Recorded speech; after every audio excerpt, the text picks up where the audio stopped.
السلام علیکم ورحمۃ اللہ وبرکاتہ۔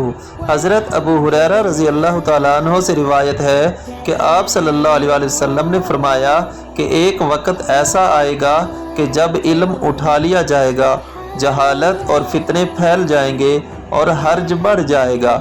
آپ صلی اللہ علیہ وآلہ وسلم سے پوچھا گیا کہ یا رسول اللہ، حرج سے کیا مراد ہے؟